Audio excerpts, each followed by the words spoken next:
Imaginez que vous êtes en train de regarder une vidéo qui vous plonge dans un débat aussi vieux que l'humanité elle-même. L'âme et le corps.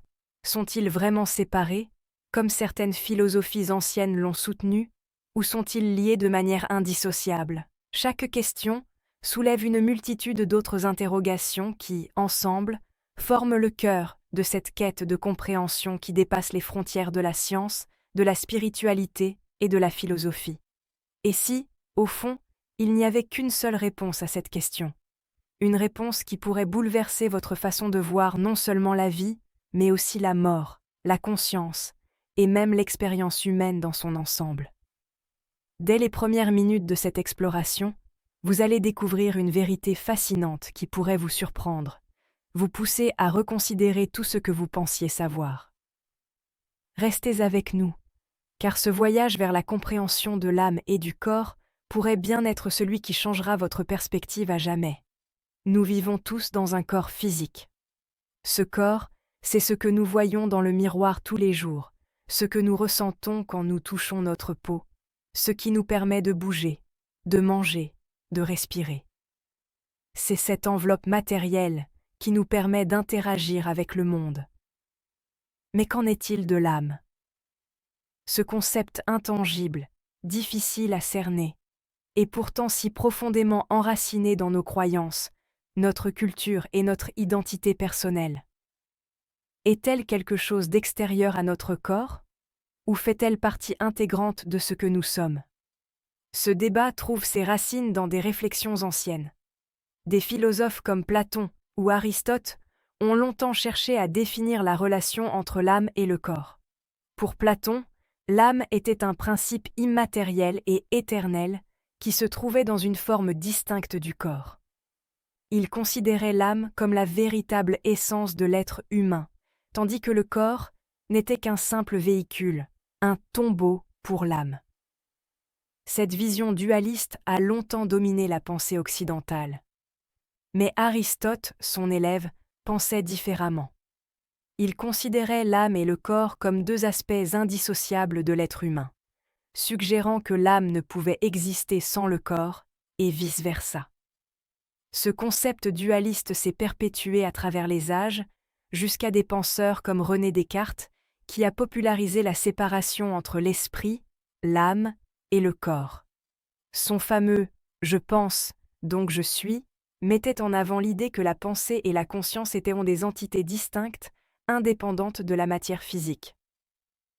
Descartes voyait le corps comme une machine, un simple ensemble de fonctions biologiques, tandis que l'âme représentait la véritable source de la pensée et de la conscience. Mais au XXIe siècle, avec l'essor des neurosciences, ce modèle dualiste a commencé à être remis en question.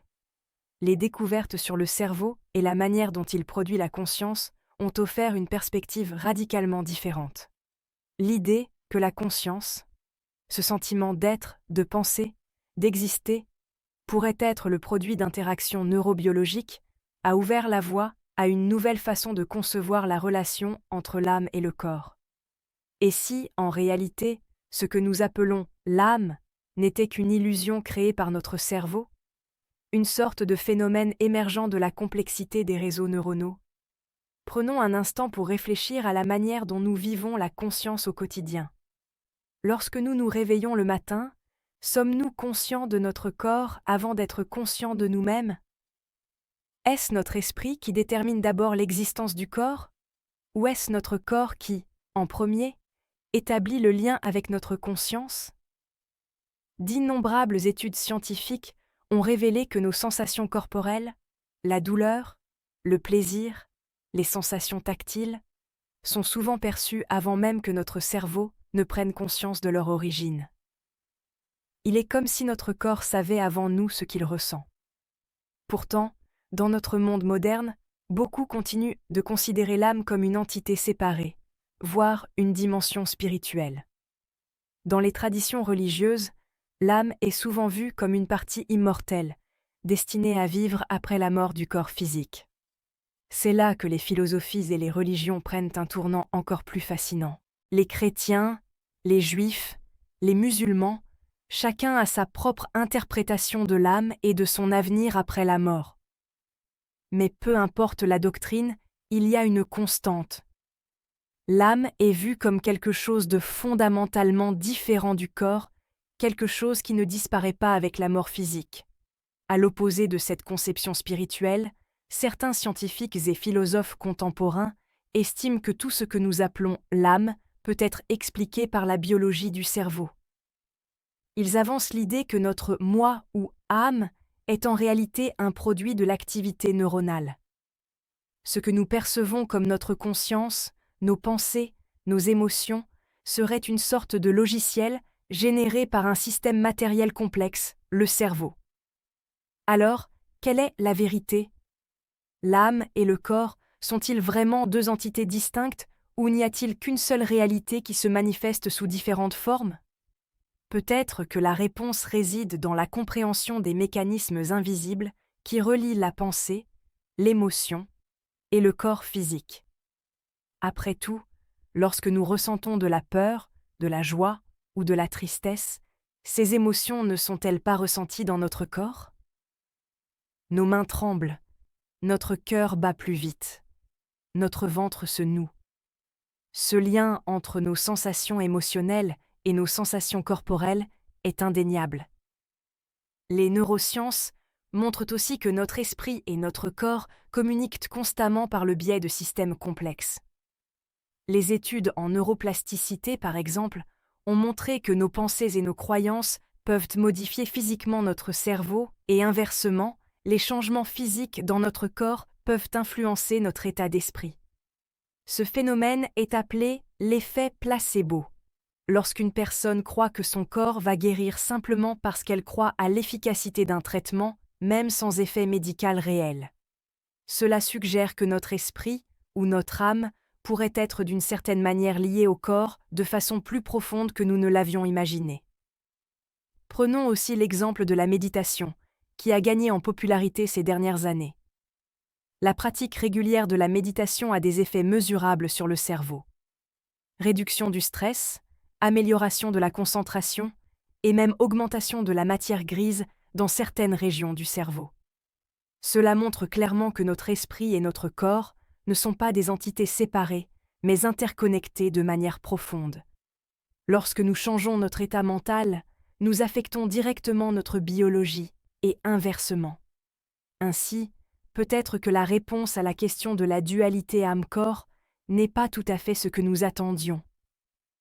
Peut-être que l'âme, loin d'être un principe séparé et immortel, est plutôt une facette dynamique de notre corps, un produit de la complexité de notre biologie. Mais peut-être aussi que, même dans cette vision plus matérialiste, il existe encore un mystère, une profondeur, que la science n'a pas encore pleinement explorée. Ce que nous savons, c'est que l'âme et le corps ne peuvent être compris pleinement l'un sans l'autre. Ils sont intrinsèquement liés, se nourrissant mutuellement. Que vous soyez spirituel ou scientifique, il semble évident que cette relation, aussi complexe soit-elle, est un aspect fondamental de l'expérience humaine. À travers nos émotions, nos pensées, notre conscience, nous vivons cette connexion chaque jour.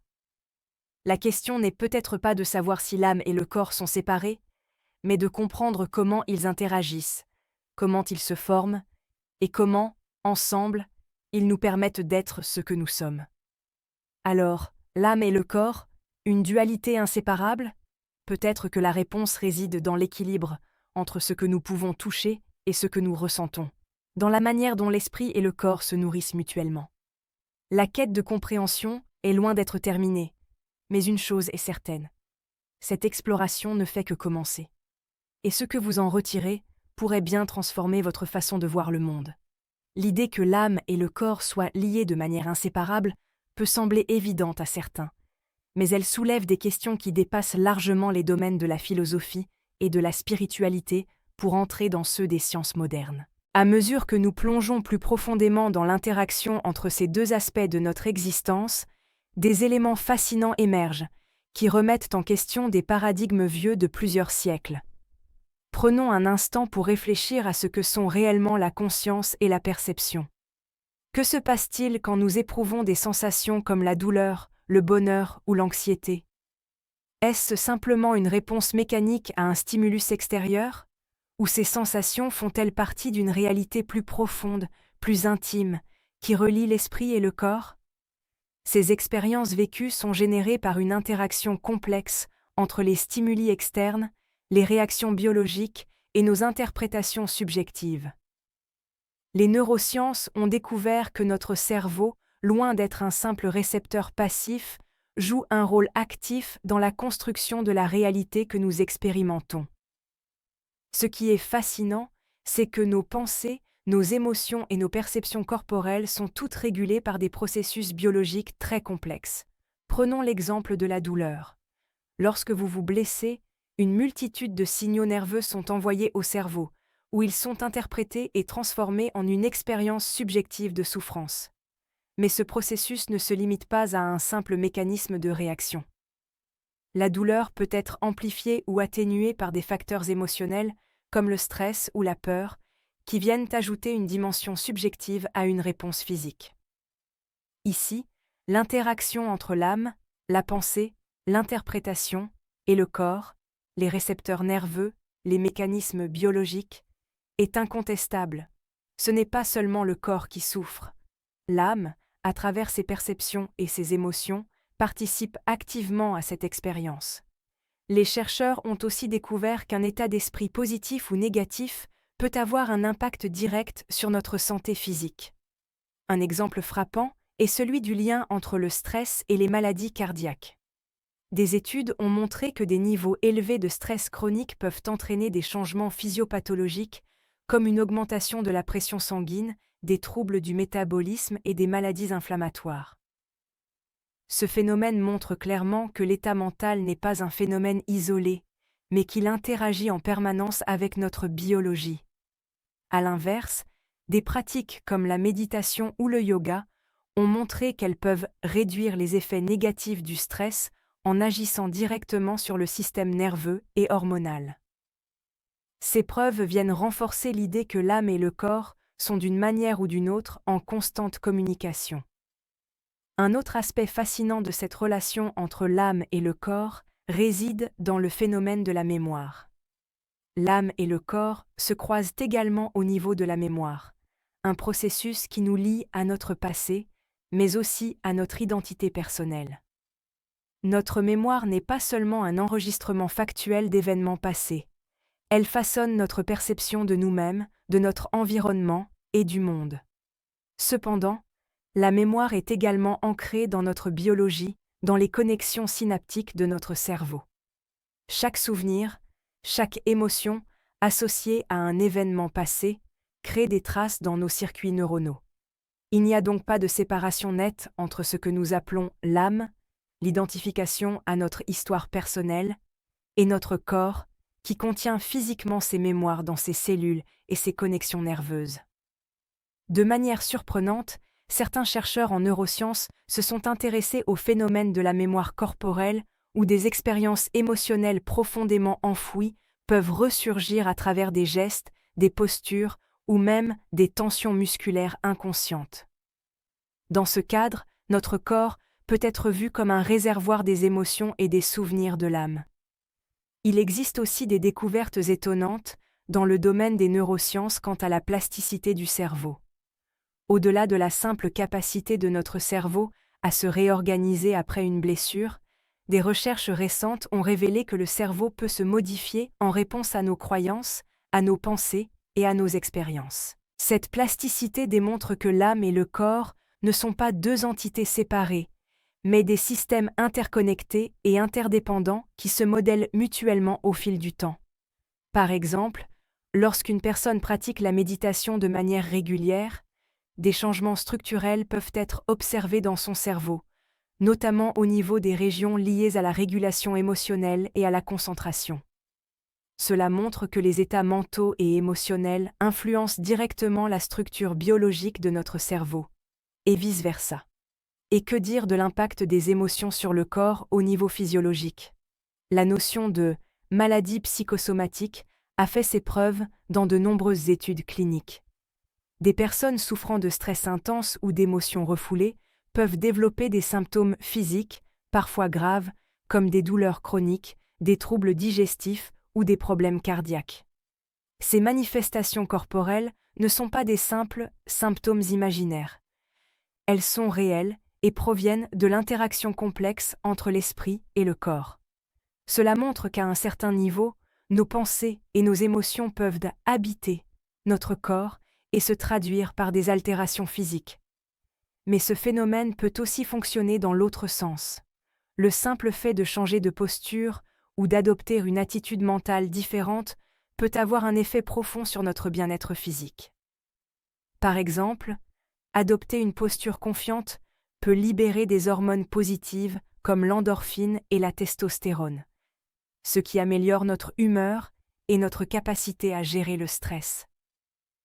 Mais ce qui est véritablement fascinant, c'est qu'à travers l'étude des états modifiés de conscience, comme ceux induits par la méditation profonde, le rêve ou même les substances psychotropes, nous commençons à entrevoir une autre dimension de l'interconnexion entre l'âme et le corps. Dans ces états, certaines personnes rapportent des expériences de dissolution du corps, où la distinction entre l'âme et le corps semble s'estomper, laissant place à une conscience pure, indépendante de la forme physique. Cela ouvre la voie à une interprétation totalement nouvelle du rapport entre l'âme et le corps. Et si le corps physique était simplement un véhicule temporaire pour une conscience infinie et transformatrice?